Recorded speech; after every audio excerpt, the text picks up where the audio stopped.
Yo, what's good YouTube? I am Richie Kim, and today I am going to be bringing you all my top 5 basketball shoes of 2020. I know this video is a little bit late, but I wanted to try to play in as many pairs as possible that came out in 2020, even the ones that came out in like late December, because technically those did come out in 2020. But sadly, I wasn't able to play in every single pair just due to like shipping times and lost packages and whatnot. And I actually think one of the shoes that I didn't get to play in would have probably made this list because I've seen reviews of it and everyone is just praising the shoe for how good it is. I'll get into that later, but yeah, anyways, let's get right into it.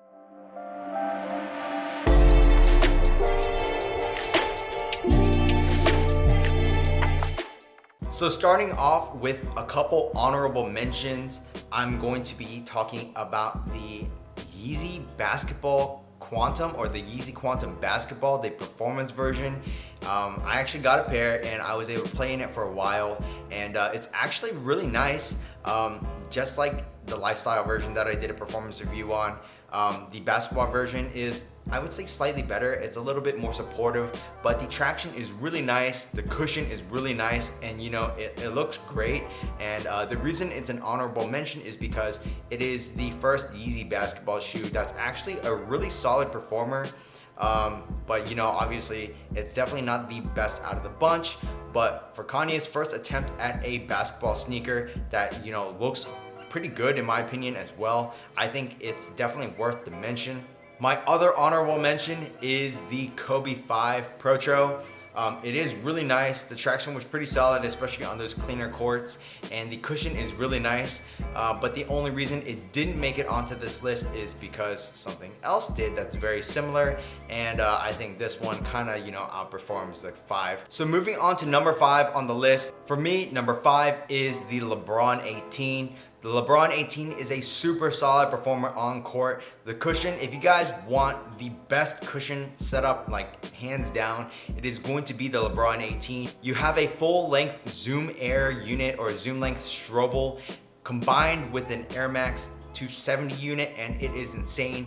If you all want that maximum impact protection, the LeBron 18 has got you covered. But the reason it is number 5 on my list is, although it is a great performer, there are some issues with the lateral containment, and you can actually see that when LeBron plays in them. Sometimes he can, you'll see his foot slide over the footbed just a little bit, and that's something you don't want, especially for a bigger player. But for me, that wasn't as big of a problem, but it is definitely there. But the cushion setup alone on that shoe keeps it at number 5 on the list. So moving to number 4. Number 4 for me is the Kyrie 7. I love the Kyrie line. The Kyrie 6 was one of my favorite shoes of 2019, and the Kyrie 7 is going to be one of my favorites of 2020. I just love the way it feels. It's very, very similar to the Kyrie 6. You feel very quick on your feet. You just feel really, really shifty in the shoes. And I love the Zoom Turbo unit up in the forefoot. It is exactly the right amount of bounce and impact protection and whatnot up in the forefoot area. You feel very quick. Sure, it could have been, I guess, a little bit bouncier, but it is what it is, and it still feels really great. The materials are, not the best, but the price of the Kyrie 7 kind of reflects what kind of materials that they'd be using on that kind of shoe. But overall, from a performance standpoint, it is really nice. The cushion has got you covered if you want to be real shifty, but also have that good blend of court field responsiveness and impact protection. And also the traction is just straight up beast, especially on those clean courts. You guys are going to be stopped on a dime, no problems whatsoever. So moving on to number 3 on my list. This is a shoe that, outshined the Kobe 5 Protro, and that's going to be the Kobe 6 Protro. And the original Kobe 6 is one of my favorite shoes of all time, and the Kobe 6 Protro definitely lived up to the hype for me. I really, really like how it felt.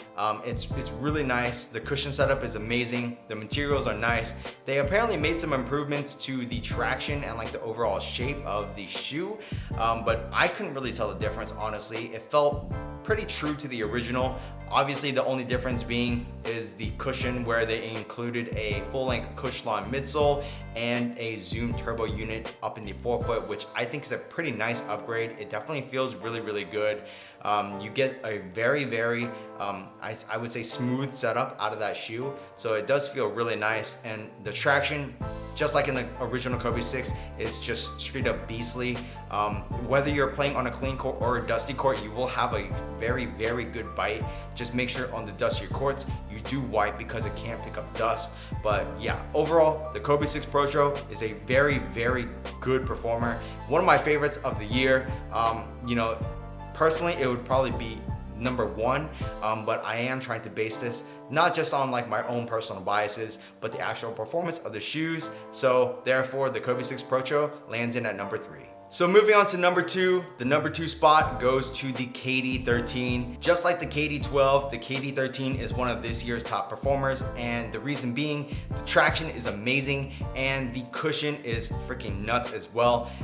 It's a full-length Zoom Strobel with a double stack Zoom unit in the forefoot, and that feels awesome. If you all want that Zoom, like that Zoom Air feel, this is a shoe to get. Like, it is amazing. It just feels so good. Very, very bouncy, a lot of impact protection, and you don't lose out on too much court feel, which is really, really nice. And the KD13 traction is amazing as well. Whether you're playing on a clean court, dusty court, it really doesn't matter. Just make sure, like, you know, you do some minimal wipes here and there, but even then, from what I remember, you know, I didn't really have to do too much wiping anyways, and even for outdoor use, it sticks like glue. The only bad thing about playing with it outdoors is that the rubber will not last. And yeah, you know, the KD13 overall is very, very nice. The only downside to the shoe is the material usage, but from a performance standpoint, you know, it is what it is. It didn't really bother me too much because from a performance aspect, it does the job just fine. So because of that, the KD13 lands in at number 2 for 2020. So moving on to the number 1 shoe of the year, for me, I would have to say it is the Curry 8. I think the Curry 8 was a sleeper coming into this, and yeah, it is just a beastly performer. When it comes to the material usage, it's really nice. It's a very nice textile. The Curry 8 cushion, the flow cushion, is a huge upgrade from the 7. It is very, very nice. It's a perfect blend of impact protection, responsiveness, and court feel. It feels really, really amazing. And then the traction on the Curry 8 is like one of the GOATs. Honestly, like the Curry 8 has one of the best tractions, up there with the Kobe 6 and the Kobe 9. I'm not sure which would actually take the number 1 spot just because they're all really good, but I think if you're playing on clean courts only, it would definitely be the Curry 8 because the bite is insane. The traction is so good that if you aren't ready for that traction to bite like that, you may injure yourself, honestly.